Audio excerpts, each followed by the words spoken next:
వైసీపీకి 25 సీట్లే వస్తాయని నరసాపురం ఎంపీ రఘురామకృష్ణరాజు వ్యాఖ్యానించారు.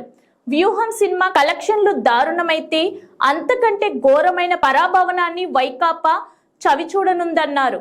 రాయలసీమ ప్రాంతంలో వైకాపాకు 20 నుంచి 25 స్థానాలు, ఆంధ్రప్రదేశ్ రాష్ట్రంలో ఇతర ప్రాంతాల్లో 15 స్థానాలను కలుపుకొని మొత్తం 40 స్థానాలు వస్తాయని ఇన్నాళ్ళు భావించామని, కానీ ప్రస్తుత పరిస్థితి పరిశీలిస్తే సింగిల్ డిజిట్ కు పరిమితమైన ఆశ్చర్యపోవాల్సిన పని లేదన్నారు. వ్యూహం అని ఒక సినిమా రిలీజ్ అయింది.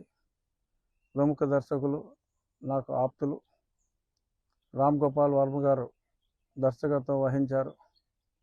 మరి ఎన్నో అద్భుతమైన సినిమాలు తీశారు ఆయన.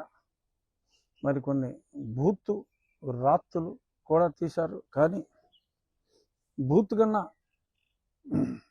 ఒక హారర్ సినిమా, రాత్రిని మించిన హారర్ సినిమా మా మిత్రులు తీయటం అభినందనీయం. అభినందనీయం అని ఎందుకంటున్నానో ఇంకొంచేపు అయ్యాక తెలుస్తుంది.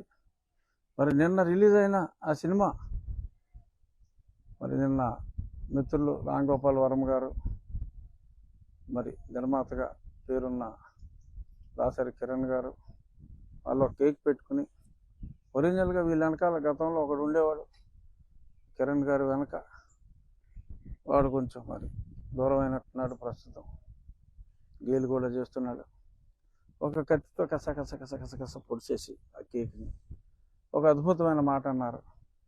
ఎవడో అడిగాడు, పనికి మాలినాడు, ఆ సినిమా సూపర్ హిట్ అనుకుని. మరి ఎవరైనా కాకిపిల్ల కాకి ముద్దు, రాము గారి సినిమా రాము గారికి ముద్దు, ఆయన సినిమా విపరీతంగా ఆలేస్తుంది అనుకున్నట్టున్నారు.